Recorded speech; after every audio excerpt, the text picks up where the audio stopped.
சிற்றம்பலம். அரைசனி என்பற்கடியனீனுடைய பனி ஆவியோடு ஆக்கை புரை புரை கணிய புகுந்து நின்றுருக்கி பொய்யிருள் கடிந்தமைச் சுடரே திரை பெறாமன்னும் அமுதத் தண்கடலே திருப்பெருந்துறை உரை சிவனே உரை உணர்விறந்து நின்று உணர்வதோர் உணர்வே யான் உன்னை உரைக்குமாறு உணர்த்தீ. வேதநெறி தழைத்துவங்க மிகு செய்வத்துறை விளங்க பூத பரம்பரை பொலிய புனிதவாய் மலர்ந்து அழுத சீதவள வயற்புகலி திருஞான சம்பந்தர் பாதமலத் தலை கொண்டு திருத்தொண்டு பரவுவாம்.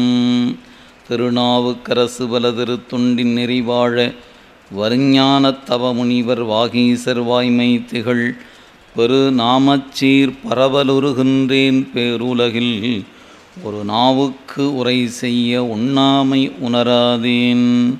நேசம் நிறைந்த உள்ளத்தால் நீளம் நிறைந்த மணிகண்டத்தீசனடியார் பெருமையினை எல்லா உயிரும் தொலையெடுத்து தேசம் உய்ய திருத்தொண்டத் தொகை முன்பனித்த திருவாலன் வாசமலர் மென்கழல் வணங்க வந்த பிறப்பை வணங்குவாம்.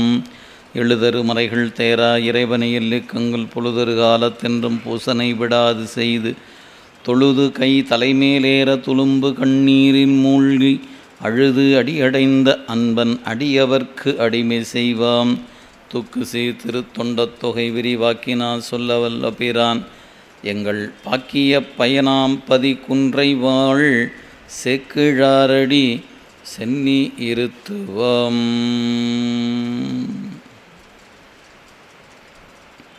இல்லாமல்ல இறைவனுடைய திருவருக்கருணையும் குருவருளும் முன்னின்று அருள் செய்ய நம்முடைய கமல விநாயகர் சத்சங்கம் நடத்துகின்ற திருத்தொண்டர் புராணமாகிய ஞான நூலினை தொடர்ந்து சிந்திக்கின்ற வாய்ப்பு கிடைக்கப்பெற்றிருக்கிறது. அவ்வகையிலே குருவருளையும் திருவருளையும் மனமொழி மிகலாலை வணங்கி வருகை தருகின்ற அடியார் பெருமக்களாக அனைவருடைய திருவடிகளையும் பணிந்து இன்றைய சிந்தனையை சிந்திக்க முற்படுகின்றோம். கடந்த வகுப்பில் நம்முடைய திருக்குறிப்பு தொண்டருடைய புராணத்தில் 114வது பாடல் வரை நாம் சிந்தித்திருக்கின்றோம். அதாவது நம்முடைய தொண்டை நாட்டின் பெருமை, காஞ்சி மாநகரினுடைய பெருமை இவற்றையெல்லாம் எடுத்து சொல்லி அதன் பிறகு நம்முடைய திருக்குறிப்பு தொண்டர் இருக்கின்ற இடம் எப்படிப்பட்ட இடமாக இருக்கிறது என்று அந்த இடத்துக்கு நம்மை அழைத்து வந்து அவர் ஆடைகளை துவைத்து தருகிற பணியினை செய்து வருகிறார் என்று காட்டினார். அப்படி ஆடைகளை துவைத்து தருகிற பணியை செய்கிற பொழுது நாம் கருதுவது போல இந்த உடையில் இருக்கிற அழுக்கை கழுவி கொண்டிருக்கிறார் என்று எண்ண வேண்டாம். உயிரின் கண் இருக்கின்ற அழுக்கை நாளும் துவைத்து அவற்றை தூய்மைப்படுத்தி கொண்டிருக்கிறார் என்ற பாடலோடு கடந்த வகுப்பில் நிறைவு செய்திருக்கிறோம். அந்த 114வது பாடலை மட்டும் ஒரு முறை படித்துவிட்டு தொடர்ந்து சிந்திக்கலாம். தேசுடைய மலர்கடல்கள் சேவடியார் அடியார்தம் தூசுடைய துகள் மாசு கழிப்பார் போல் தொல்லை வினை ஆசுடைய மலம் மூன்றும் அனையவரும் பெரும் பிறவி மாசுதனை விட கழித்து வருநாளில் ஆங்கொரு நாள் என்று குறிப்பிடுகிறார். எனவே அடியார்தம் தூசுடைய துகள் மாசு, அடியார்கள் உடுத்தி இருக்கிற உடை அதில் இருக்கக்கூடிய துகளாகிய மாசு, அந்த மாசினை கழிப்பார் என்று செயலை செய்து வருகிற நிலையில் அதுபோலவே தொல்லை வினை ஆசுடைய மலம் மூன்றும் தொன்று தொற்று பிறவிதோறும் தொடர்ந்து வருகின்ற வினையும் மலம் மூன்றும், அந்த இடத்துக்கு வினையும் என்று வினையை தனியாக காட்டி மலம் மூன்றும் என்று குறித்திருப்பது அது ஆழமான பகுதி என்பதை போன வகுப்பிலே நம்ம பார்த்தோம். வினை என்பதை ரெண்டாக நம்முடைய சைவ சித்தாந்தம் எடுத்துக்கொண்டு இருக்கிறது. ஒன்று காரண வினை, இன்னொன்று காரிய வினை. காரண வினை என்பது இறைவனால் கூட்டப்பெறுவது, காரிய வினை என்பது நம்மால் ஈட்டப்படுவது.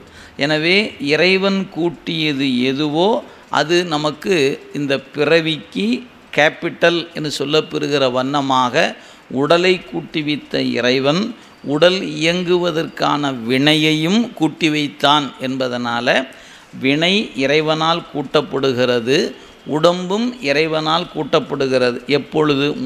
முதல் பிறவி என்கிற ஒன்று வழங்கப்படுகிற பொழுது. அந்த முதற் பிறவிக்கு அடுத்து வருகிற அனைத்து பிறவியுமே நாம் ஈட்டிய வினை காரணமாக வந்த பிறவி. எனவே முதல் பிறவி என்பது கருணை காரணமாக கிடைத்த பிறப்பு.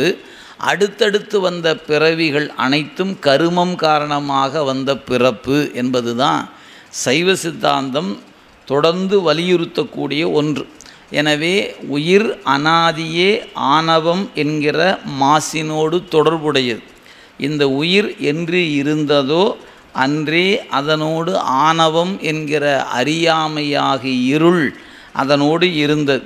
அப்படி அறிவுடைய பொருளாகிய உயிர் அந்த அறியாமை என்கிற இருளோடு சம்பந்தப்பட்டு தன் அறிவை இழந்த நிலையில், அறிவு செயல்படாது முடங்கி கிடந்த நிலையில், உயிர் மீது கொண்ட இரக்கம் காரணமாக மாயை என்கிற ஒரு பொருளை இறைவன் தன் சக்தியை கொண்டு காரியப்படுத்தி அந்த மாயையிலிருந்து தனு கரண புவன போகம் என்று 4ஆக விரித்து, உடம்பு, உள்ளே இருக்கக்கூடிய அகக்கருவிகள், புறத்தே இருக்கக்கூடிய உலகம், அந்தந்த உலகத்தில் அனுபவிப்பதற்காக கிடைக்கக்கூடிய பொருள்கள், இந்த 4ஐயும் தனு கரண புவன போகம் என்று 4ஐயும் படைத்து காத்து அழித்து.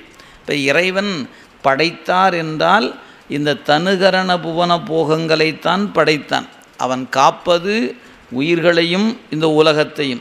அழிக்கின்ற பொழுது இந்த படைக்கப்பட்ட உலகத்தைத்தான் ஒடுக்குகிறானே ஒழிய உயிரை படைத்து உயிரை காத்து உயிரை அவன் அழிப்பதில்லை என்பதுதான் சைவ சித்தாந்தத்தினுடைய இன்றியமையாத கோட்பாடு. அப்படி இறைவன் உயிரை படைத்தான் என்றால் ஏன் படைக்கணும், எதிலிருந்து படைத்தார், படைக்கின்ற பொழுதே சரியாக படைக்காமல் குறைபாடு உயிர்களாக படைக்க வேண்டிய காரணம் என்ன, இந்த உயிர்களை ஒரே போல படைக்காமல் ஏன் ஒவ்வொரு உயிர் ஒவ்வொரு வகைப்பட்டு இருக்கிறது, இந்த கேள்விகளுக்கெல்லாம் விடை கொடுக்க இயலாது. எனவே உயிர் என்பது அனாதியே உள்ளது என்பது தான் சைவ சித்தாந்தம். இறைவன் என்று இருந்தானோ அன்றே உயிர்களும் இருந்தன, உயிர்கள் என்று இருந்தனோ அன்றே அதனோடு ஆணவ மலம் என்பதும் இருந்தது. இந்த சம்பந்தம் தொன்று தொற்று வருகிற சம்பந்தமாக இருப்பது. இந்த ஆணவமல சம்பந்தம் உயிரினுடைய அறிவு, இச்சை, செயல், இந்த 3ஐயும் மறைத்து முடக்கிய காரணத்தினால அவற்றை வெளிப்படுத்த வேண்டும் என்பதற்காகவே மாயை என்கிற பொருளை காரியப்படுத்தி 36 தத்துவங்களாக அவற்றை படைத்து அவற்றை விரிவுபடுத்தி அதை கொண்டு வந்து நுண் உடல் முதலாக நமக்கு பருவுடல் வரையாக உடம்புகளை கூட்டி இந்த அறியாமையில் கிடைக்கக்கூடிய உயிர்களை வினை செய்ய வைத்து, செய்த வினையை நுகர வைத்து, அந்த நுகர்ச்சியின் காரணமாக இன்பத்தையும் துன்பத்தையும் அனுபவித்து இந்த இன்பமும் துன்பமும் ஏன் வருகிறது என்று உயிருக்கு அந்த வினா தன் நெஞ்சுக்குள்ளே எழ அதற்கான விடையை தேடத் தொடங்குகிற பொழுதுதான் உயிருக்கு பக்குவ நிலை என்ற ஒன்று ஏற்படுகிறது. எனவே இன்பமும் துன்பமும் தானே வருவது இல்லை, அவை யாரால் வருகிறது, எதனால் வருகிறது என்று ஆய்கின்ற பொழுதுதான் தீதும் நன்றும் பிறதர வாரா என்பதும், பிறர்க்கின்னா முற்பகல் செய்யும் தமக்கின்னா பிற்பகல் தாமே வரும் என்பதும் உயிருக்கு மெல்ல மெல்ல புலனாகிறது. அப்படி புலனாகிற பொழுது இந்த வினை பந்தத்திலிருந்து விடுவது எவ்வாறு, இந்த பாசத்திலிருந்து விடுபடுவது எவ்வாறு, அறியாமையிலிருந்து நீங்குவது எவ்வாறு என்கிற கேள்வி எழுகிற பொழுதுதான் இந்த பிறவி அறியாமையை நீக்குவதற்காகத்தான் இறைவனால் கொடுக்கப்பட்டிருக்கிறது என்கிற உண்மை ஒரு காலத்தில் உயிருக்கு புரிபடுகிறது. அப்படி புரிகின்ற பொழுது அந்த அறியாமை நீக்க நாம் என்ன செய்ய வேண்டும் என்று சொல்லும்போது தான் அறிவே வடிவமாக இருக்கின்ற ஞான சொரூபமாக நிற்கின்ற இறைவனை பற்றி கொள்வது தான் அறியாமை நீங்குவதற்கான ஒரே ஒரு வழி.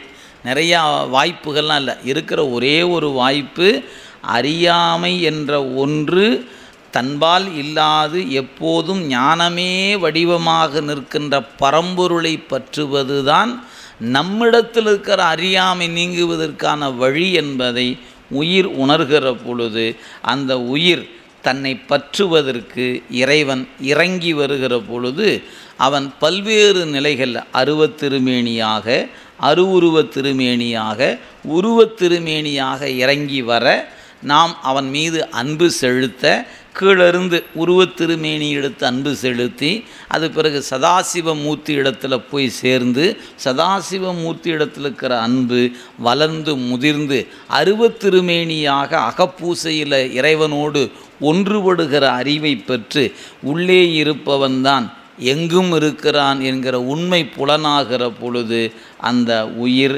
அறியாமையிலிருந்து நீங்கி அருள்வயப்பட்டு அருளின் காரணமாக எங்கும் நீக்கமர நிற்கின்ற இறைவனை பற்றி கொள்வதற்கு முயன்று அவனை பற்றி பிறவி தலையிலிருந்து விடுபடுகிறது என்பதுதான் சைவ சித்தாந்தம் தெளிவாக முன்னிருந்து பின்ன வரைக்கும் முரண்பாடு இல்லாமல், எங்கும் தடுமாற்றம் இல்லாமல், ஒவ்வொன்றுக்கும் காரண காரிய இயவுகளை அங்கங்கே உரிய வண்ணம் எடுத்து காட்டி நமக்கு அருள் செய்திருக்கிறது. அந்த வகையில் மாசு என்கின்ற அறியாமையை கழிப்பதற்காக இறைவன் பிறவியை கூட்ட, அந்த பிறவியை கூட்டும் பொழுது உடல் கிடைக்கும் பொழுதே வினையும் கூட்டப்பெறுகிறது. அந்த வினை காரண வினை, அது அழியாது. காரிய வினை தான் அழியும். அதனால தான் அந்த பாடலை சொல்லும் பொழுது வினை அப்படிங்கிற சொல்லையும் காட்டி அதுக்கப்புறம் மலம் மூன்றும் என்றும் காட்டியிருக்கிறார். தொல்லை வினை அப்படின்னு காட்டிட்டார். அப்போ தொல்லை வினை என்பதற்கு பழவினை அப்படின்னு பேர். தொல்லை என்பதற்கு பழமை என்று பொருள். அப்போ தொல்லை வினை என்றால் பழைய வினை என்று பொருளாகிறது. அந்த பழவினை எது? பிறவிதோறும் பிறவிதோறும் பிறவிதோறும் தொடர்ந்து வருவதற்கு காரணமாக இருக்கிற வினை. அப்போ அந்த காரண வினை, அப்போது இந்த ரெண்டு மும்மலம் மலம் மூன்றும் என்று சொல்லுகிற பொழுதே மூன்று மலங்கள் என்றால் ஆணவம், கன்மம், மாயைன்னு பேர். அப்போ மூன்று மலம் என்று சொல்லுகிற இடத்துல ஒரு வினை இருக்கிறது, இங்கே ஒரு வினை இருக்கிறது. வினையை ரெண்டு இடத்துல காட்டணும். மூன்று மலம் என்று சொல்லும் பொழுதே வினை வந்து விட்டது. அப்படி இருக்கும் பொழுது தொல்லை வினை என்று வினையை தனித்து காட்ட வேண்டிய அவசியம் என்ன அப்படிங்கிறது தான் இங்கே கூடிய கேள்வி. அப்போ நாம் அதில் ஆழமாக நுழைந்து திருவருள் துணையோடு நோக்குகிற பொழுது ஒன்று காரிய வினை, இன்னொன்று காரண வினை. நீங்கள் மலம் மூன்றும் என்று எடுத்துக்கொள்வது காரணம் என்று எடுத்துக்கொண்டால் தொல்லை வினை என்பது காரிய வினையாகிறது. எனவே பிறவிதோறும் தொடர்கிறது. ஏன் இப்போ இந்த பிறவி எதனால் வந்துச்சு? நேற்று செஞ்ச பாவத்தாலும் புண்ணியத்தாலும். அந்த பிறவி எதனால் வந்துச்சு? அதற்கு முன்னே செஞ்ச பாவத்தாலும் புண்ணியத்தால். இப்படியே நீங்கள் பிறவி எதனால் வருகிறது அப்படின்னு கேள்வி எழுந்தால் வினையினால் பிறவி வரும். சரி, பிறவியில் என்ன வரும்? பிறவியில் வினை வரும். நாம் வினையினால தான் பிறந்திருக்கிறோம். பிறந்த நாம் என்ன சம்பாதிச்சோம்? வினையைத்தான் சம்பாரித்து வச்சுருக்கிறோம். அந்த வினை என்பது பாவமாகவும் இருக்கும், புண்ணியமாகவும் இருக்கும். எனவே நேற்றைய வினை காரணமாக இன்றைய பிறப்பு, இன்றைய பிறப்பு காரணமாக நாளைய வினை. இது நெல் கொண்டு வந்து வயலில் விதைத்து, அந்த வயலில் விதைத்த நெல்லானது முளைத்து பல மூட்டைகளாக எப்படி அது விரிவடைந்து ஒரு மூட்டை விதைத்து 100 மூட்டையாக விளைகிறதோ, அதுபோல் கொஞ்சம் வினையை கொண்டு வந்து நிரம்ப சம்பாதிக்கிறோம். அடுத்த பிறவிக்கு போகும்போது மீண்டும் இந்த வினைகளெல்லாம் மூட்டைகள்லாம் கொண்டு போய் குடோனில் போட்டு வைப்பது போல சஞ்சித கணக்கில் சேருகிறது.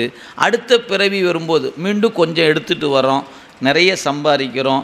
பிறவி முடியும் பொழுது சம்பாதிச்சதெல்லாம் கொண்டு போய் குடோனில் போட்டுட்டு கொஞ்சம் எடுத்து, இப்படியே பிறவிதோறும் பிறவிதோறும் நாம் ஈட்டிய வினைகள் ஏராளமான வினைகள். அதனால தான் நம்ம பிறந்த பிறப்பு கணக்கில் அடங்காது என்பதை பட்டினத்தடிகள், நம்முடைய நாயன்மார், நம்முடைய அருளாளர்கள் எல்லோருமே அந்த பிறவி என்று வரும் பொழுதே அந்த பிறவியின் எண்ணிக்கை கணக்கில் அடங்காதது அப்படிங்கிறத எங்கெல்லாம் வாய்ப்பு கிடைக்குமோ அங்கெல்லாம் வலியுறுத்தி இருக்கிறார்கள். எனவே நமக்கு பிறவி எதனால் வருகிறது என்றால் வினையால் வருகிறது. வினை எதனால் வந்துச்சு? பிறவியினால் வந்துச்சு. அப்போ இந்த ரெண்டும் எப்படிப்பட்டதுன்னு கேட்டால் இரட்டை குழல் துப்பாக்கின்னு சொல்கிற பாருங்க, துவந்துவம் என்று பெயர். ஒன்றை விட்டு ஒன்று பிரியாது. இப்போ என்னுடைய உடம்பில் எனக்கான வினை தீருமானால் உடம்பில் உயிர் தங்கியிருக்கிற காலம் முடிகிறதுன்னு அர்த்தம். வினை தீர்ந்து விட்டால் பிறவி முடிஞ்சிடும். பிறவி இருக்குமானால் வினை இருக்கிறது என்று பொருள்.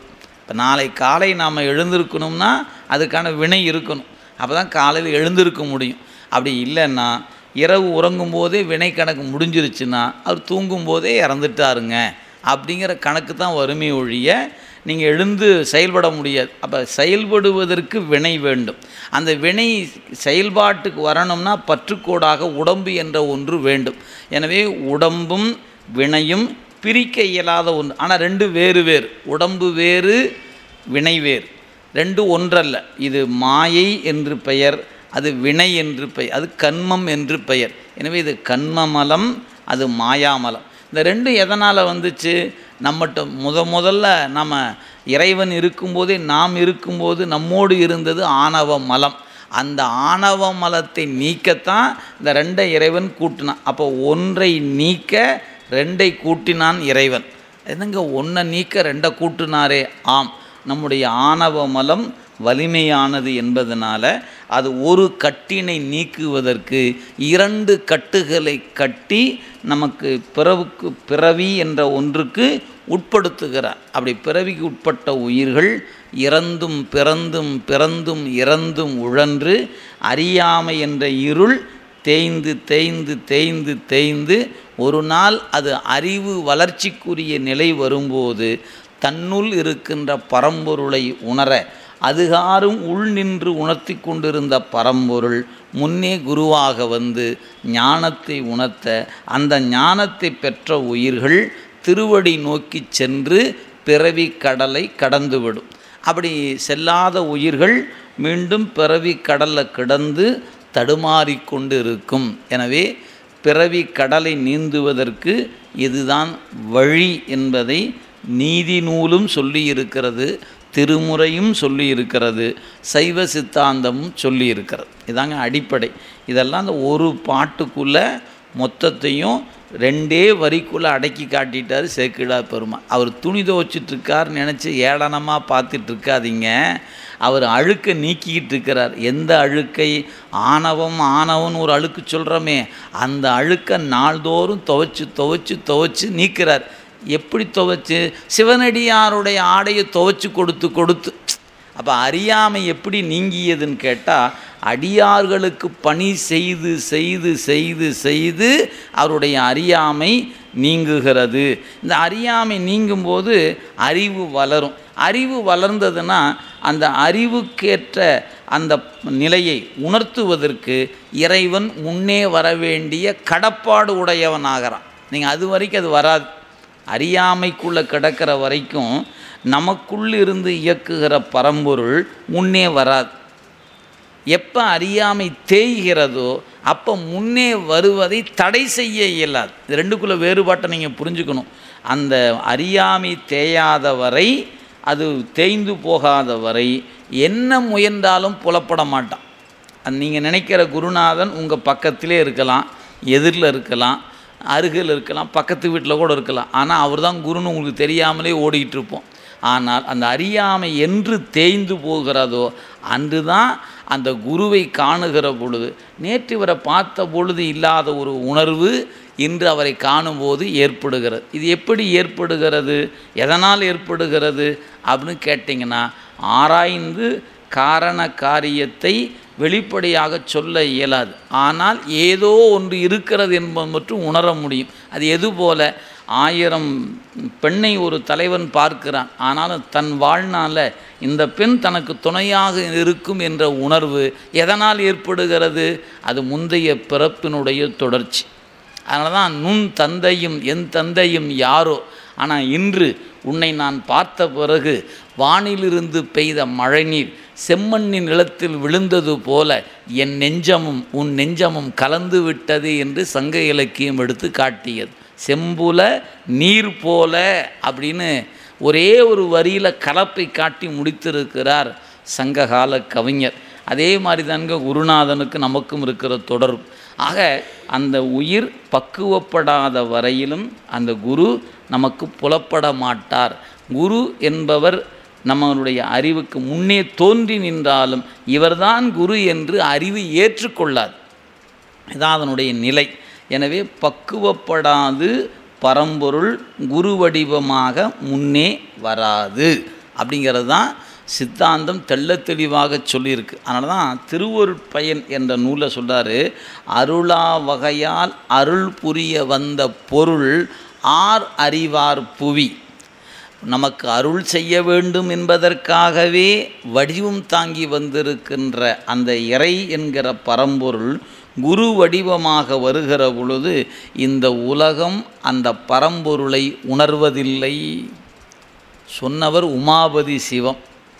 எப்போ 14ஆம் நூற்றாண்டிலேயே சொல்லிட்டு போயிட்டார். ஒரு குரு என்கின்ற அந்த ஞான வடிவத்தை மக்களால் அவ்வளவு எளிதில் உணர இயலாது. யாரால் உணர முடியும்? அந்த தவம் உடையவர், ஞானம் உடையவர், அவர்களால் தான் அது உணர முடியுமே அன்றி எல்லோராலும் உணரக்கூடிய வடிவம் அல்ல குருவினுடைய வடிவம். ஏன்? அந்த குருவும் சிவமும் வேறு அல்ல என்பது தான் சைவ சித்தாந்தம் உணர்த்துகின்ற உண்மை. எனவே இப்படி நாள்தோறும் அழுக்கு என்கிற ஆணவ மலத்தை அவர் துவைத்து கழுவி கொண்டிருந்த நிலையில் அது ஒரு நாள் முற்றிலும் நீங்கி ஆக வேண்டுமே. அப்படி நீக்கம் நடைபெற்ற பொழுது ஒரு நாள் என்ன நடக்குது? அந்த அறிவு கடவுளாகிய பரம்பொருள் இப்பொழுது அவர் முன்னே வரப்போகிறார். அதுதான் இப்போ சொன்னார், ஆங்கு ஒரு நாள். இப்படி நாள்தோறும் துவைத்து கொடுத்து கொண்டே இருந்தார். அறியாமை நீங்கி கொண்டே இருந்தது.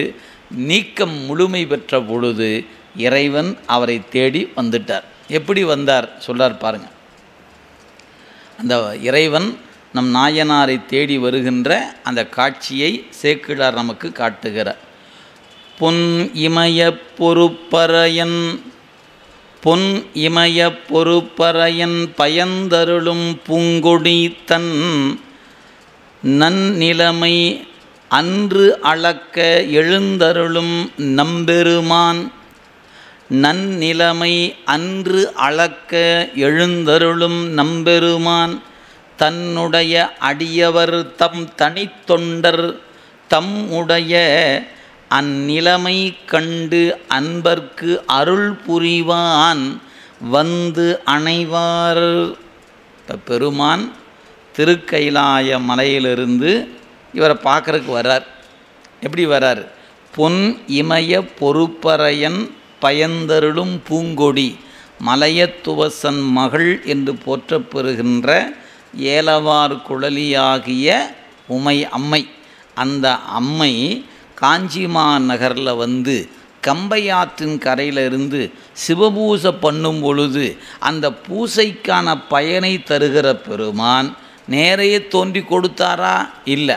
ஆற்றில் வெள்ளப்பெருக்கு ஏற்படுத்த வைத்து அந்த வெள்ளப்பெருக்கை கண்ட பொழுது சிவலிங்க திருமேனிக்கு ஏதாவது ஊறு வந்து விடுமோ என்று அஞ்சி கட்டி தழுவிய பொழுது அந்த பெருமான் அன்னையின் அன்புக்கு அகப்பட்டு வெளிப்பட்டு தோன்றினார் என்பது வரலாறு. அப்போ அன்னையின் அன்பினை உலகத்துக்கு காட்டுவதற்காக வெள்ளப்பெருக்கு ஏற்பட செய்தார் அல்லவா? அதுபோல அப்படின்னு சொல்கிறார். அந்த சொல் பாருங்க, நன்னிலைமை அன்று. எப்போ உமையம்மை பூசை பண்ண வந்தாங்க பாருங்க, அன்னைக்கு. எப்போ? திருக்குறிப்பு தொண்டர் வந்து அவதரிக்கிற காலத்துக்கு ரொம்ப காலத்துக்கு முன்னே. இந்த உமையம்மை எப்போ காஞ்சிபுரத்தில் வந்து பூசை பண்ண வந்தாங்க? காலம் சொல்ல தெரியல நமக்கு. 2000 ஆண்டு இருக்குமா? 3000 ஆண்டு இருக்குமா? 5000 ஆண்டு இருக்குமா? தெரியல. ஆனால் மிக பழமையான காலத்தில் வந்து உமையம்மை காஞ்சிமா நகரில் பூசை செய்தார்கள். அதனால் நன்னிலைமை அன்று அளக்க எழுந்தருளும் நம்பெருமான். அன்னைக்கு உமையம்மையை அன்பை காட்டுவதுக்கு வந்தார் இல்லையா? அவர் தான் இன்னைக்கு தன்னுடைய அடியவர்தம் தனித்தொண்டர் தம்முடைய. எனவே தன்னுடைய தொண்டர் எப்படிப்பட்டவர்? ஒப்பற்ற தொண்டர். இவர் தனி தொண்டர். அந்த சொல் போடுறார் பாருங்க, தன்னுடைய அடியவர்தம் தனி தொண்டர். அந்த தனி என்பதற்கு ஒப்பற்றன்னு பொருளுங்க. எனவே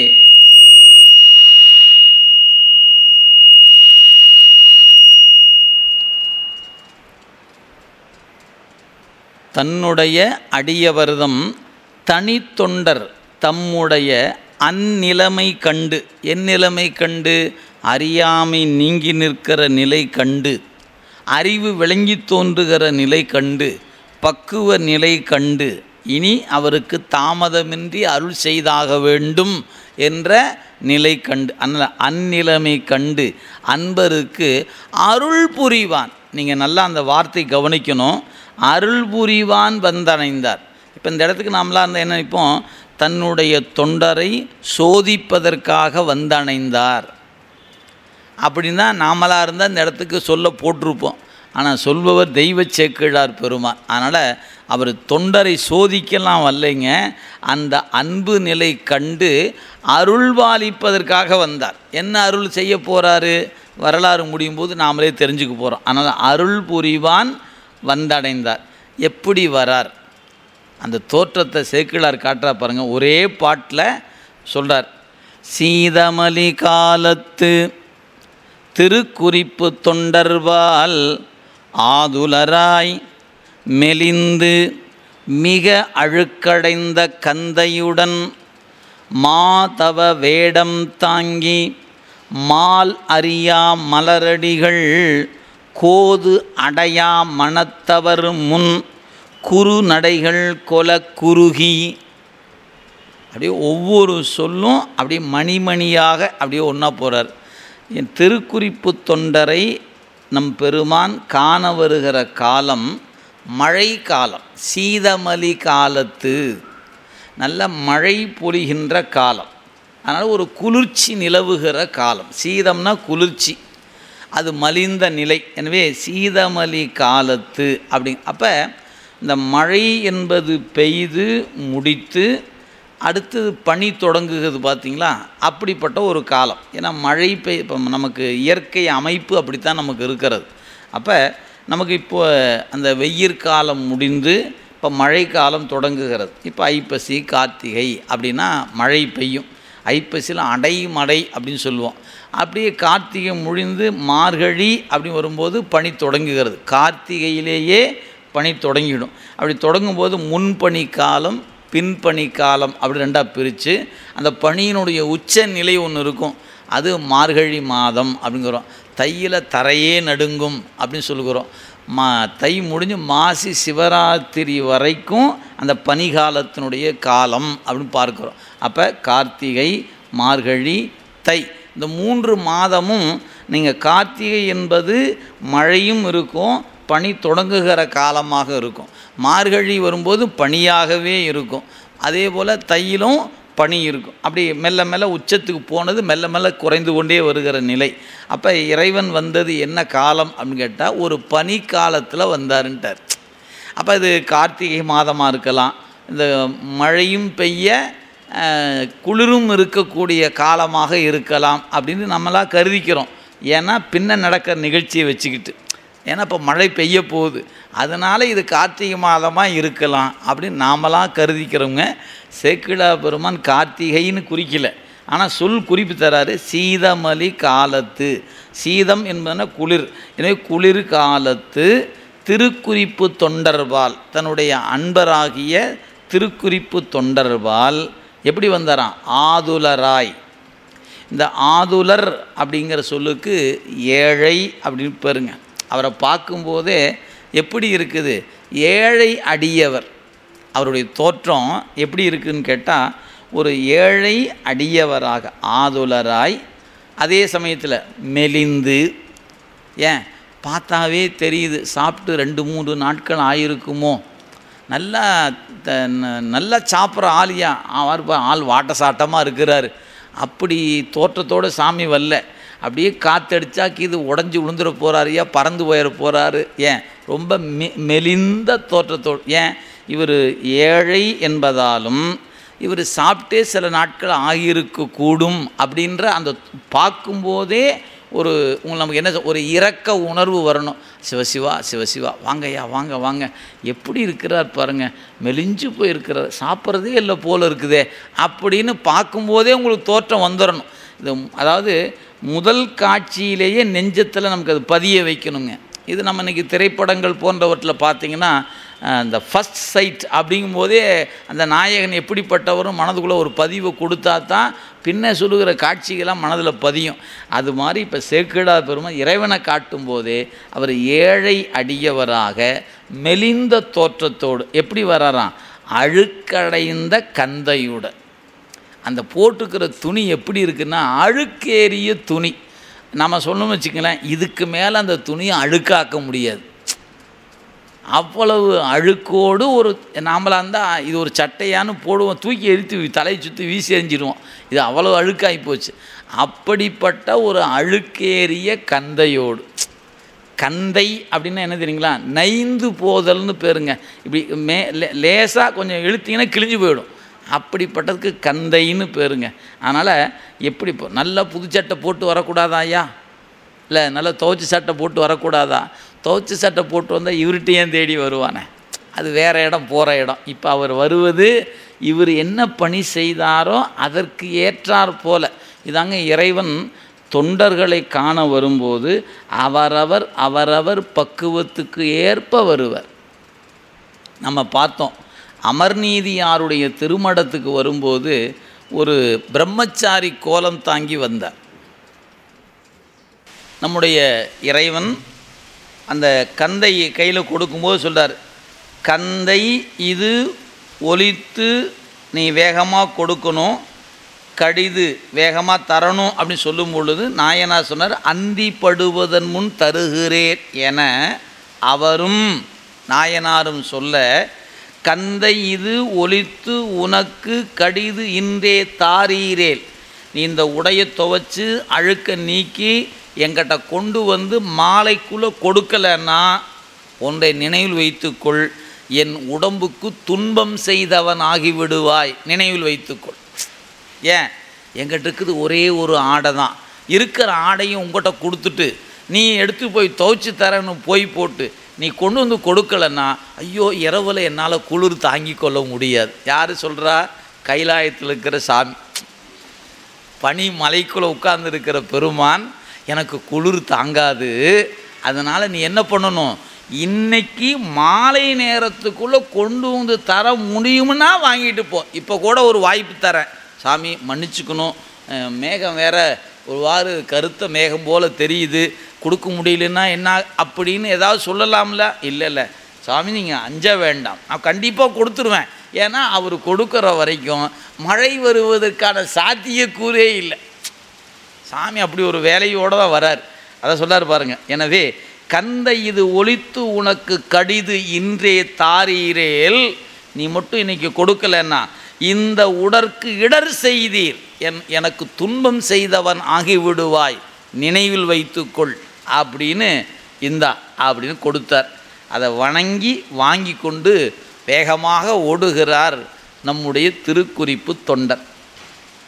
குறித்த பொழுதே ஒலித்து கொடுப்பதற்கு கொடு போந்து வெறி தட நீர் துறையின்கண் மாசெறிந்து மிக புழுக்கி பிரித்து ஒலிக்க புகும் அளவில் பெரும் பகல் போய் பின் பகலாய் மறிக்கரத்தார் திருவருளால் மழை எழுந்து பொழிந்திடுமால். சாமி என்ன பண்ணார், பார்த்துக்கிட்டே நிற்கிறார். இவர் ஆடையை எடுத்துகிட்டு போய் வேக வேகமாக போய் அவர் தான் மாலைக்குள்ளே கொடுக்க சொல்லியிருக்கிறாரே, அதனால் குறித்த பொழுதே ஒலித்து கொடுப்பதற்கு அவர் சொன்ன நேரம் கொண்டு போய் சேர்த்து விட வேண்டும் என்ற எண்ணத்தோடு வேகமாக போனாருங்க. கொடு போந்து எங்கே போனார்? நல்ல நீர் இருக்கிற இடம், பூக்கள் மலர்ந்து இருக்கின்ற நல்ல நறுமணமிக்க மலர்கள் பூத்திருக்கக்கூடிய ஒரு அந்த துணி துவைக்கின்ற இடம். அது என்ன குறிப்பு பாருங்கள், அவர் துணி துவைக்கின்ற இடம் அழுக்கு உடைய நீர் அல்ல, தூய்மையான நல்ல நீர் இருக்கிற இடம். இப்போ இன்றைக்கெல்லாம் அப்படி துவைத்து தராங்களான்னா நீங்கள் பார்க்க முடியாது. ஏன், தண்ணி கிடைச்சா போதும் துவைச்சி கொடுத்துருவாங்க. அப்படித்தான் இப்போ இன்றைய நிலையில் பார்க்குறோம். ஆனால் அதுக்கு குறிப்பு போடுறாரு பாருங்க, வெறி தட நீர் துறை. அந்த நீர்த்துறை எப்படி இருக்குதுன்னா பெரிய துறையாக இருக்கிறது. தடனா பெரியன்னு அர்த்தம், நீண்டு அகன்று இருக்கிற துறை. ஏன், அந்த காஞ்சி மாநகரில் இவரை மாதிரி எத்தனையோ பேர் இருப்பாங்களே துணி துவைத்து தருபவர்கள், அவங்கெல்லாம் ஆங்காங்கு துவைத்து தருகின்ற பெரிய துறை அது. அதனால் அவங்கவுங்க ஒரு கல் வைத்திருப்பாங்க, இது இன்னாருடைய கல், இங்கே இவர் துவைத்து கொடுப்பாருன்னு. அதனால் அந்த தட நீர்த்துறை, அந்த தட நீர் எப்படி இருக்கிறது, நல்ல நறுமணமிக்க மலர்கள் மலர்ந்திருக்கிற நீர் பொய்கையாக இருக்கிறது. அதனால் தட நீர் துறையின் கண் மாசெறிந்து மிக புழுக்கி பிரித்து ஒலிக்க. இப்போ நம்ம அந்த நீங்கள் கிராமத்தில் ஒரு வார்த்தை சொல்லுவதுங்க, வெள்ளாவியில் வைத்தல்னு பேர். இந்த அழுக்கை நீக்கிறதுக்கு இந்த துணியில் உவர்மன் அப்படிங்கிற இந்த துணியை நனைத்து அந்த உவர்மன் என்கிற ஒன்றை அதனோடு சேர்த்து வைத்து அப்படியே தண்ணியில் கொதிக்க வைத்து ஆவியில் அப்படியே வேக வைப்பது. அந்த உவர்மன் என்ன பண்ணும்னா இந்த அழுக்கு போய் அந்த துணியில் இருக்கிற அழுக்கை சேர்த்தி வெளியே எடுக்கக்கூடிய ஒன்று. எனவே ஒரு அழுக்கை நீக்க இன்னொரு அழுக்கு சேர்க்கப்படுது பாருங்கள். இதைத்தாங்க இறைவனும் செஞ்சான். உயிரிடத்தில் இருக்கிற ஆணவம் என்கிற அழுக்கை நீக்கணும்னா மாயை என்கிற உடம்பாகிய அழுக்கும் வினை என்கிற அழுக்கும் ரெண்டு அழுக்கை சேர்த்து ஒரு அழுக்கை நீக்கினான். அப்போ உண்மையிலேயே மாயை அழுக்குன்னு வச்சிட்டிங்கன்னா வினை என்பது செயல்பாட்டுக்கு வருகிறது. எனவே அழுக்கை சேர்த்து சோப்பை சேர்த்தி அதை போட்டு ஒரு கும்மி துவைத்தோம்னா தான் அழுக்கு போகிறது. அது மாதிரி உடம்பு என்கிற ஒன்றை கூட்டி அது அழுக்காயிருச்சு, எது, சோப்பு. அப்போ நம்ம துணி என்பது உயிர், அந்த துணியில் இருக்கிற அழுக்கு என்பது ஆணவ மலம். அந்த ஆணவ மலம் போகணும்னா என்ன பண்ணணும், மாயை என்கிற ஒரு அழுக்கை சேர்த்தணும். சேர்த்துனா போயிடுமா இல்லையா, அதை போட்டு ஊற வச்சு நல்லா கும்மி எடுக்கணும். நான் சொல்கிறோமா இல்லையா, துவைச்சி எடுக்கிறது, மேல் மூச்சு கீழ் மூச்சு வாங்க துவைத்து எடுக்கிறோமா இல்லையா. அப்படி துவைப்பது என்பது வினையாகிறது. நம்மளை அப்படி தான் செத்து செத்து பறக்க வச்சு. அப்போ உடம்பு என்பதை கூட்டி ஒரு அழுக்கை நீக்க மாயை என்கிற அழுக்கை கூட்டி செத்து செத்து பிறக்கிறது இன்பத் துன்பம் என்கிற வினையை அனுபவிக்குமாறு செய்து அதில் சுழலுமாறு செய்து இறைவன் என்ன பண்ணா, இந்த உயிர் என்கிற துணியில் இருக்கிற அழுக்கை நீக்குகிறான். வாஷிங் மிஷினில் போட்டு அழுக்கை நீக்கிற மாதிரி தான். துணியை கொண்டு உள்ளே போட்டோன்னே அந்த துணி சுற்றுது. எப்படி, மேலும் கீழுமா சுற்றுதா இல்லையா, அது மாதிரி சொர்க்கம் நரகம்னு சுற்றி சுற்றி வர வர அழுக்கு போகுது. எது, உயிரிடத்தில் இருக்கிற அழுக்கு போகிறது. துணியில் இருக்கிற அழுக்கு நீங்குவது போல உயிரிடத்தில் அழுக்கும் நீங்குகிற இந்த வித்தையைத்தான் இறைவன் பன்னெடும் காலமாக செய்துட்ருக்கிறான். வாஷிங் மிஷின்லாம் வராதுக்கு முன்னாடி பிடிச்சி செஞ்சிட்ருக்கிறான் இல்லைங்களா. சொர்க்கம் நரகம் மண் உலகம் என்று மாறி மாறி பிறக்க வைத்து வினையை செய்ய வைத்து செய்ததை நுகர வைத்து நுகர்ந்த பிறகு தொலைக்க வைத்து இப்படியே சுழன்று போதுமடா சாமி அப்படின்னு ஒரு சலிப்பு ஏற்படுகிற வரை நம்மளை உலக வாழ்க்கையில் அழுந்தி போகுமாறு செய்கிறான்.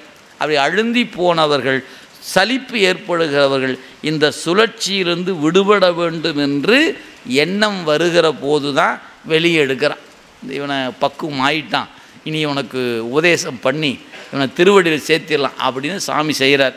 அதனால் அந்த குறிப்பாக சொல்லுகிறார், இந்த மாசெறிந்து அதாவது உவர்மண்ணை சேர்த்து மிக புழுக்கி பிரித்து ஒலிக்க அந்த மண்ணை சேர்த்தி வெள்ளாவியில் வைத்து வேக வைத்து அது வரைக்கும் சாமி என்ன பண்ணார், பார்த்துக்கிட்டே நிற்கிறார். ஏன், ஒருவேளை அதுக்கு முன்னையே இந்த காட்சி மாற்றத்தை மாற்றிட்டோம்னா அது துவைக்காமையே கொண்டாந்து கொடுத்துருவார். சாமி முடியல மன்னிச்சிங்கன்னு. அதனால் தண்ணியில் நனைக்கிட்டோம், வெள்ளாவை சேர்த்து அந்த ஓர்மண்ணை சேர்க்கட்டும், சேர்த்து கொண்டு உள்ளே போட்ட உடனே திடீர்னு பார்த்தா வெள்ளை வெள்ளையேன்னு இந்த வானம் என்ன ஆகி போச்சுங்க, கரையேன்னு ஆகிப்போச்சு. என்னையா அது, இப்போ தானே பகல் பொழுதாக இருந்துச்சு. ஆமாங்க, கொஞ்சம் நேரத்துக்கு முன்னாடி பகல் போல தான் இருந்துச்சு. இப்போ யாருடைய அருளால், மரிக்கரத்தார் திருவருளால் அது என்ன ஆகி போச்சுங்க, கொஞ்சம் நேரத்துக்குள்ளே பகல் என்பது இரவு மாலை நேரம் போல் ஆகிப்போச்சு. அது சொல்கிறார் பாருங்க எப்படி, அப்படி சொல்லும் பெரும்பகல் போய் பெரும்பகல் என்பது உச்சி பொழுது. சூரியன் உச்சியில் நிற்பது பெரும்பகல். அந்த பெரும்பகல் நேரத்தில் கொண்டு போய் வெள்ளாவிக்குள்ளே போட்டு இவர் சீக்கிரம் நம்ம துவைச்சி கொடுத்துட முடியும். ஏன், அதுக்கப்புறம் 5-6 மணி நேரம் இருக்குது. அதுக்குள்ளே துவைச்சி காய வச்சு உலர்த்தி கொண்டு சேர்த்திடலான்னு நினச்சவருக்கு அப்படியே காட்சியை மாற்றினார் பாருங்க. அப்படியே மேகம் கருமேகம் சூழ்ந்துருச்சு. இப்போ சூரியன் இருப்பதே தெரியல. அதான் அவங்க சொன்னார், பெரும்பகல் போய் பின்பகலாய் மாலை நேரம் போல் ஆகிப்போச்சு.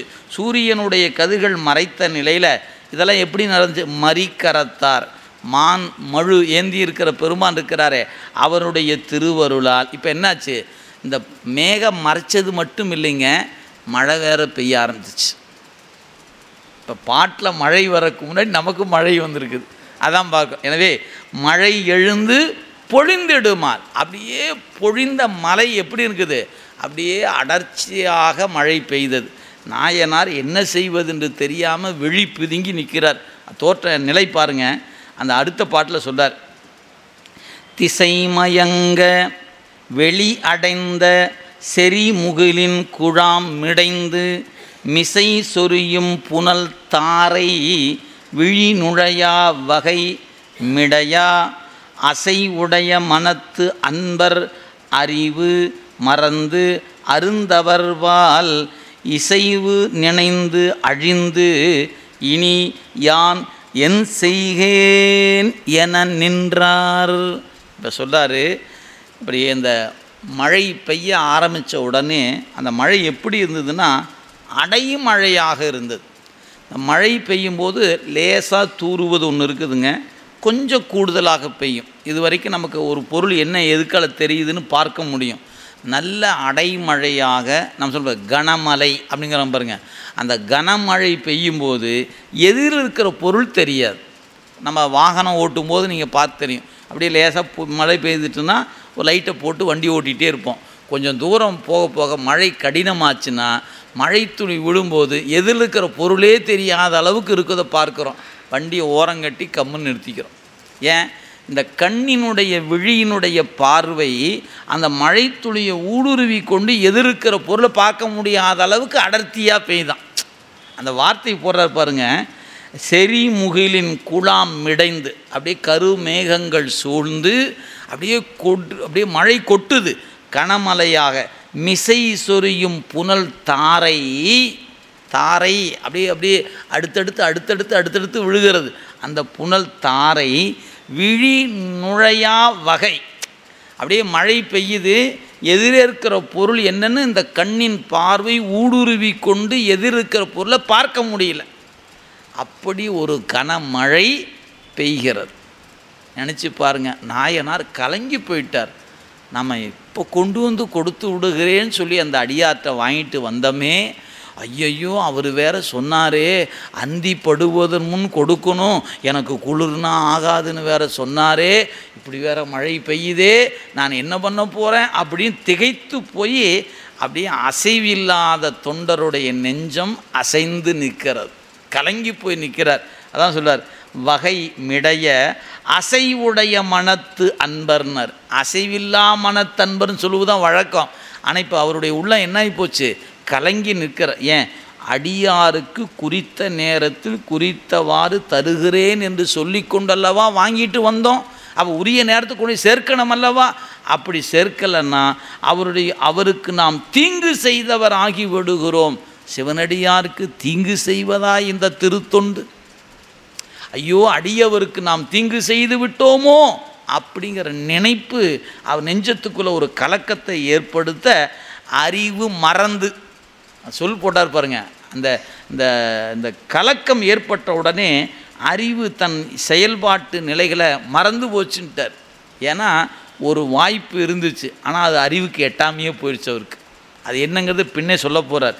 எனவே அறிவு மறந்து அருந்தவர் பால், அந்த தவமுடைய அந்த மாதவ யோகியாக இருக்கக்கூடிய அவரிடத்துல இசைவு நினைந்து அழிந்து, ஐயோ நாம் கொடுக்க முடியாது போன்றிருக்கிறதே அப்படின்னு, இனி யான் என் செய்கை, இனி நான் என்ன செய்ய போகிறேன் அப்படின்னு செய்வது அறியாது நின்றார். இந்த நின்றார் என்பதுக்கு என்ன பொருள்னா, இனி செய்வது அறியா சிறுநாயேன்னு திருவாசகம் சொல்கிற மாதிரி என்ன செய்வதுன்னு தெரியாமல் அப்படியே திகைத்து போய் அப்படியே நிற்கிறாருங்க. இப்படியே பார்க்குறார். மழை விட்டுடும் மழை விட்டுடும் மழை விட்டுடும், விடுற மாதிரியே இல்லை. நம்ம காத்து கொண்டு இருந்த மாதிரி தான் அவரும் காத்தே நின்னார் பாருங்கள். ஓவாதே பொழியும் மழை ஒரு கால் விட்டு ஒழியும், ஓவாதே பொழி மழை ஒரு கால் விட்டு ஒழியும் என காவாலி திருத்தொண்டர் தனி நின்றார். காவாலி திருத்தொண்டர் தனி நின்றார். விடக்கானார் விடக்கானார் மேவார்போல் கங்குல் வர மெய் குளிரும் விழுத்தவர்வால் ஆ ஆ என் குற்றேவல் அழிந்தவா என விழுந்தார். அப்படியே பார்க்கிறாரு. இப்போ விட்டுடும் அப்படின்னு காத்து காத்து காத்து நின்றவருக்கு நேரம்தான் போச்சே ஒழிய மழை விடலை.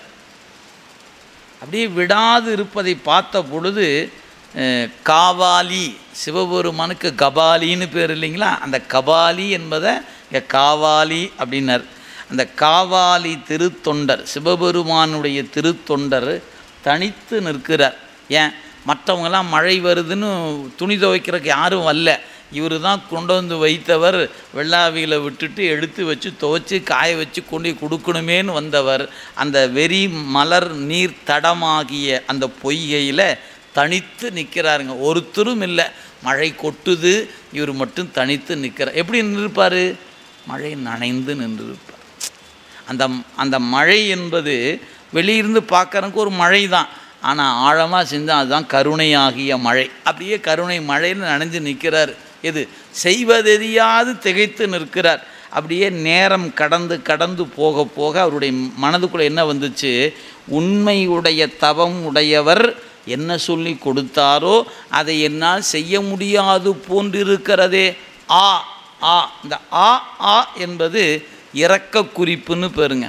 திருவாசகத்தில் சில இடங்களில் இந்த குறிப்பு வரும். ஆ ஆ கெட்டேன், ஆ ஆ என்பது, அந்த ஆ என்பது இரக்க குறிப்பாக சொல்வது. இங்கே அடுக்கு தொடராக வைத்து ஆ ஆ என் குற்றேவல் அழிந்தவார். நான் செய்வது ஒரு பெரிய பணியில் இல்லைங்க, குற்றேவல். ஏவல்னா பணி. எத்தகைய பணி? சிறு பணி, ஒரு துணி துவைக்கிற பணி. இதை கூட ஒழுங்காக செய்ய முடியலையே. ஆக என்னுடைய குற்றேவல் அழிந்தவா. நான் இனி என்ன செய்ய போகிறேன்? அந்த அடியவரிடத்தில் சொன்ன நேரத்துக்கு சொன்னவாறு கொண்டு போய் கொடுக்கணும் இல்லையா? அந்த பணியை என்னால் செய்ய முடியவில்லையே அப்படின்னு நின்றவர் செய்வதறியாது நின்னார் பாருங்க, விழுந்துட்டாருன்ட்டார். ஏன், இனி என்ன செய்ய போகிறோம் என்று திகைத்து போய் கீழே விழுந்து விட்டார் நம்முடைய நாயனார். விழுந்து அழுது திகைத்து போய் நிற்கிற நிலையில் என்ன நினைக்கிறார் பாருங்க. சொல்லார், விழுந்த மழை ஒழியாது மெய்த்தவர் சொல்லிய எல்லை கழிந்தது. விழுந்த மழை ஒழியாது மெய்த்தவர் சொல்லிய எல்லை கழிந்தது. முன்மொழிந்து மனை காற்று ஏற்க அறிந்திலேன். செழுந்தவர் தம் திருமேனி குளிர்க்கு காணும் தீங்கு இழைத்த தொழும்பனேன். இனி இதுவே செயல் என்று துணிந்து எழுவார். கீழே விழுந்தவருக்கு இப்போ நேரம் ஆகிக்கொண்டே இருக்கிறது, மழையோ விட்டபாடில்லை. எனவே விழுந்த மழை ஒழியாது அப்படியே பெய்து கொண்டிருந்த நிலையில் சொல்லிய காலம் கடந்துருச்சு. எது? அந்தி படுவதன் முன் ஒழித்து தருகிறேன்னு சொன்னாரே, அந்தியும் வந்து விட்டது. இப்போ சொன்ன நேரம் போயிடுச்சு. இப்போ நாம் என்ன பண்ணிட்டோம்? மெய்த்தவமுடைய அடியவருக்கு நான் தீங்கு செய்து விட்டேன். இப்போ நினைக்கிறாருங்க. முன்ன சொன்னாருங்களா, அறிவு அழிந்துன்னு ஒரு வார்த்தை போட்டார் பாருங்க. இப்போ அந்த அறிவு இப்போ என்ன தோணுது? எப்போ? இந்த காலம் கடந்த பிறகு. நமக்கு அப்படித்தானே வருது அறிவு. காலம் இருக்கும்போது அறிவு வர்றதில்லை, காலம் கடந்த பிறகு அறிவு வருது. அறிவு வரும்போது உடம்பு ஒத்துழைக்க மாட்டேங்குது. உடம்பு நல்லா இருக்கும்போது உழவாரம் செஞ்சோமா, திருவாசகம் படித்தோமா, கோயிலுக்கு போனோமா, இல்லை. அதெல்லாம் அப்போல்லாம் விட்டுட்டோம். எல்லாம் தளர்ச்சி வந்த பிறகு நமக்கு ஒரு ஆசை வருது, நாமளும் உழவாரம் பண்ணால் பரவாயில்லையேன்னு. அறிவு வந்துருச்சு, ஆனால் உடம்பு ஒத்துழைக்க மாட்டேங்குது. இதுதாங்க நம்ம நிலைமை. அதனால தான் காலம் போன பிறகு சூரிய நமஸ்காரம்பாங்க. அந்த மாதிரி தான் பலருக்கும் இருக்கிறது. இங்கே நாயனார் என்ன கருதுகிறாரு, அடாடா நாம் ஒரு காரியம் பண்ணியிருக்கலாமே. என்ன காரியம்? இந்த துணியை துவைச்சி அப்படியே இந்த மழையில் நனைந்திருக்கும் போதே எடுத்துக்கிட்டு வீட்டுக்கு கொண்டு போயிருந்தோம்னா, இந்த காற்று வீசும்போது மனைக்குள் வீட்டுகிற காற்றில் காய வச்சிருக்கலாமே, இது தெரியாமல் போச்சு. அந்த வார்த்தை போடுற பாருங்க, கழிந்தது. எது? சொல்லிய எல்லை கழிந்தது. இப்போ காலம் கடந்து போச்சு. இப்போ அவருக்கு என்ன தோணுது சொல்லாருங்க, பொலித்து மனை காற்று ஏற்க அறிந்திலே. வீட்டுக்கு எடுத்துகிட்டு போயிருந்தா வீட்டுக்குள்ளே வீசுகிற காற்றை வச்சு இந்த ஆடையை உலர்த்தி இருக்கலாமே. அடாடா, இந்த அறிவு முன்னையே வராமல் போயிடுச்சு. அப்போ நான் என்ன பண்ணிட்டேன்? இப்போ அந்த அடியாருக்கு தீங்கு இழைத்து விட்டேன். அதனால் சொல்கிறார், அறிந்திலேன். எனவே செழுந்தவர்க்கு திருமேனி குளிர் காணும் தீங்கு இழைத்தேன். இப்போ அவருடைய உடம்புக்கு நான் தீங்கு செய்துட்டேன். எனவே இந்த அடியவன் தொழும்பனேன், இனி இதுவே செயல். இனி செய்வதற்கு ஒரு செயல் இருக்குமானால் ஒன்று செய்யலாம். என்ன செய்வது அப்படின்னா, ஐயா மன்னிக்க வேண்டும், நீங்கள் நினைத்தது போல் என்னால் கொண்டு வந்து கொடுக்க முடியல, நீங்கள் எனக்கு என்ன தண்டனை கொடுத்தாலும் நான் ஏற்றுக்கொள்கிறேன் என்று போய் அவர்கிட்ட சொல்லலாமா? அப்படி சொல்வது தொண்டுக்கு இழுக்கு.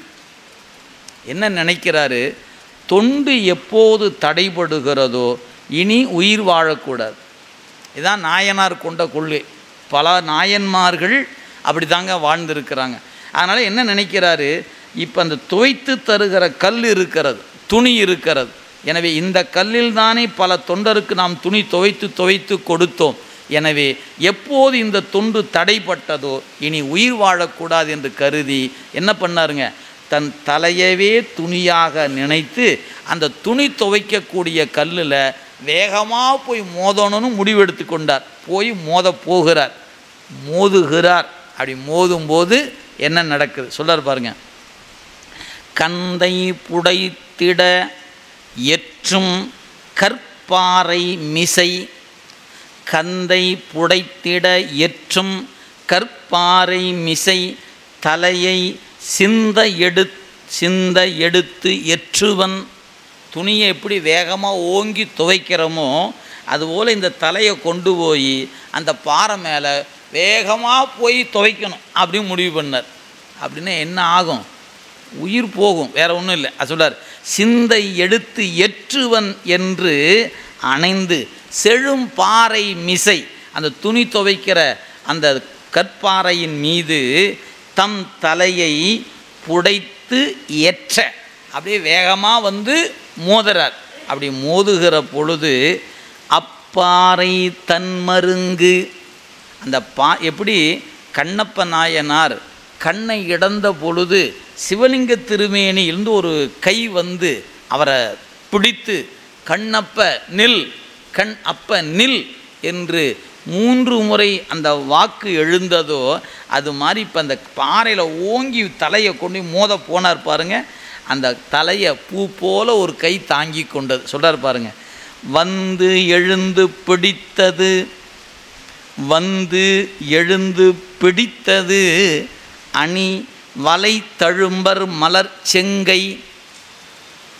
வலை அணிந்திருக்கின்ற மென்மையான திருக்கரம் அந்த தலையை தாங்கி கொண்டது. அப்போ என்ன குறிப்புனா, வலை அணிந்த கை என்பது இடக்கையை குறிக்கும். அப்போ வந்து மோதும்போது இடது கையில் என்ன பண்ணாருங்க சுவாமி, அவர் அப்படியே தாங்கிக்கிட்டாராம். அந்த தலையை மோதும்போது அவர் உயிர் போகாதவாறு அந்த பெருமான் அவரை தாங்கி கொண்டார் அப்படின்னு குறிப்பு தரார். அப்படி தாங்கிய நிலையில் கை வந்து தாங்கி கொண்டது. அப்படி தாங்கிய நிலையில் என்ன நடந்ததுனார், வான் நிறைந்த புனல் மழை போய், அப்படி இது வரைக்கும் மழையாக பெய்தது பாருங்கள். அந்த மழை பெய்து கொண்டே இருந்தது. மழை நீராக பெய்வது நின்று போய் மலர் மழையாக பெய்ததான். சொல்கிறார் பாருங்கள், வான் நிறைந்த புனல் மழை போய் மலர் மழையாயிட, பூக்கள் அப்படியே மேலிருந்து அப்படியே கொட்டுது, அப்படியே மலர் மழையாயிட மருங்கு தேன் நிறைந்த மலர் இதழி திருமுடையார் பொறுவிடையின் மேல் நிறைந்த துணைவியோடும் வெளி நின்றார் மெய்த்தொண்டர் தான் இருந்த அன்பு உருக கை தொழுது தனி நின்றார். அப்படியே மழை பெய்தது, மழை ஓய்ந்தது, பூ மழையாக பொய்ந்தது. அந்த பூ மழைக்கு இடையில் உமையம்மையோடு அம்மையப்பராக பெருமான் இடவ வாகனத்தின் முன்னே தோன்றி நிற்க கையெடுத்து கும்பிட்டு நிற்கிறாருங்க. யார்? தனி நின்றவர்.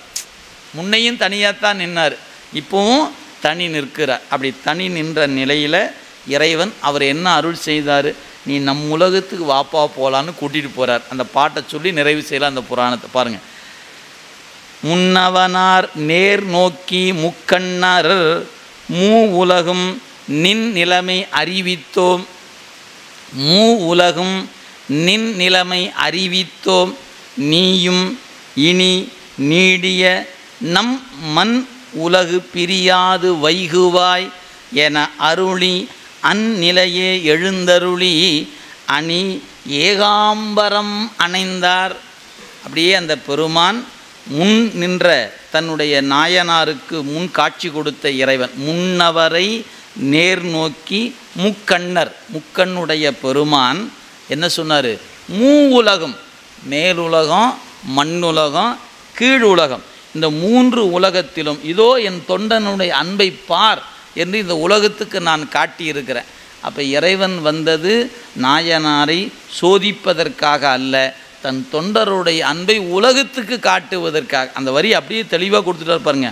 மூ உலகம் நின் நிலைமை, உன்னுடைய அன்பினை அறிவித்திருக்கிறோம். ஏன்? தொண்டருடைய அன்பை இறைவன் தான் அறிவிக்கணுமே ஒழிய நான் இது செய்கிறேன், நான் இது செய்கிறேன் என்று தொண்டன் அறிவிக்க வேண்டியதில்லை. தொண்டை நுகர்கிற தலைவன் அறிவித்தா போதும். இதாங்க என் கடன் பணி செய்து கிடப்பது. நாம் கிடந்தோம்னா தாங்குவது அவன் கடன், அறிவிக்க வேண்டியது அவன் கடன் ஆகிறது. அதனால் நின் நிலைமையை அறிவித்தோம். இதோட நீ போதும், இங்கே இருந்தது, நீ நம்மோட வா போகலாம்.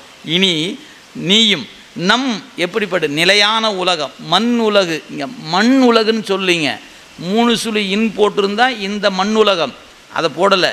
அவருங்க கொடுத்துருப்பது மண் உலகு, நிலையான உலகம் சிவலோகம்தான்.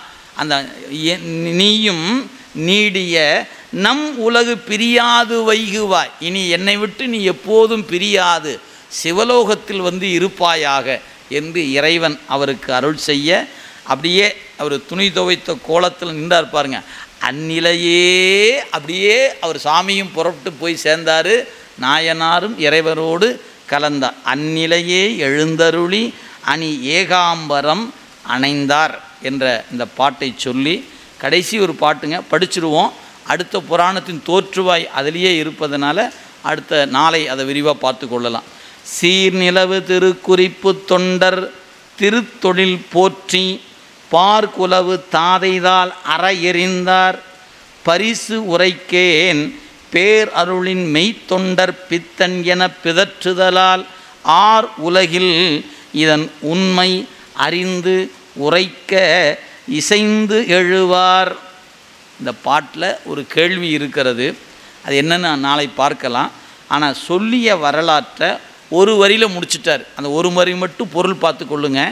சீர்நிலவு திருக்குறிப்பு தொண்டர், பெருமை பொருந்திய திருக்குறிப்பு தொண்டருடைய திருந்தொழில், அவருடைய இந்த துணி துவைத்து தருகிற அந்த திருத்தொண்டினை போற்றி வணங்கி கொண்டு, வணங்கியாச்சு, நீ அடுத்து என்ன பண்ண போகிறனார்?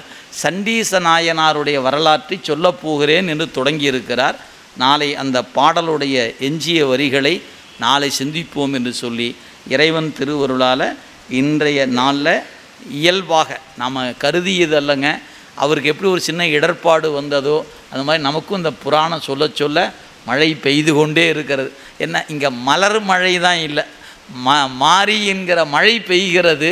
இந்த புராணத்தை சிந்திக்கிற வாய்ப்பை தந்த திருவருள், இதெல்லாம் பெருமானுடைய கருணை என்பதை தவிர சொல்வதற்கு ஒன்றுமில்லை. மழை பெய்யும் காலத்து இறைவன் வந்தார், இறைவன் வந்த பொழுது மழை வந்தது அப்படின்னு பார்க்கும்போது இயல்பாக நமக்கும் இந்த புராணம் திருத்தொண்டர் புராணம் என்பது சேக்கிழார் பெருமான் இறைவன் அருளால் பாடிய நூல். இதில் கதைகள் சொல்லப்பட்டதோ கற்பனைகளோ அல்ல, நடந்த வரலாற்றை சொல்லுகிற நூல் என்பதனால இந்த நூல் சத்தியம் என்பதற்கு இது போன்ற மழை முதலானதான் நமக்கு சான்றாக இருக்கிறது என்பதை சொல்லி இன்றைய சிந்தனையை இந்த அளவில் நிறைவு செய்கிறோம். என்றும் இன்பம் பெருகும் இயல்பினால் ஒன்று காதலித்து உள்ளமும் ஒங்கிட மன்றுளார் அடியார் அவர்வான் புகழ் நின்றது எங்கும் நிலவி உலகெல்லாம் வான்முகில் வழாது பெய்க மலிவலம் சுரக்க மன்னன் கொன்முறை அரசு செய்க குறைவிலாது உயிர்கள் வாழ்க நான் மறையறங்கள் ஒங்க நல் தவம் வேள்வி மல்க மேன்மைகொள் செய்வ நீதி விளங்குக உலகமெல்லாம் மேன்மைகொள் செய்வ நீதி விளங்குக உலகமெல்லாம் மேன்மைகொள் செய்வ நீதி விளங்குக உலகமெல்லாம். தென்னாருடைய சிவனி போற்றி எந்நாட்டவர்க்கும் இறைவா போற்றி ஏகம்பத்துரையந்தாய் போற்றி பாகம் பெண்ணுரு ஆனாய் போற்றி காவாய் கனகத்திரளே போற்றி கைலை மலையானே போற்றி போற்றி. ஐந்தெழுத்து பெருவேள்வி. ஓம் நம சிவாய சிவாய நம. ஓம்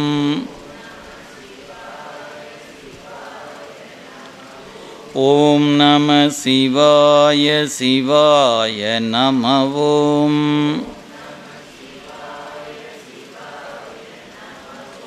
ஓம் நம சிவாய சிவாய நம. ஓம்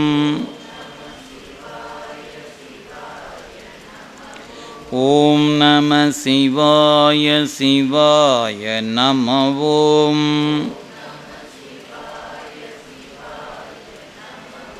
ஓம் நம சிவாய சிவாய நம. ஓம் திருச்சிற்றம்பலம்.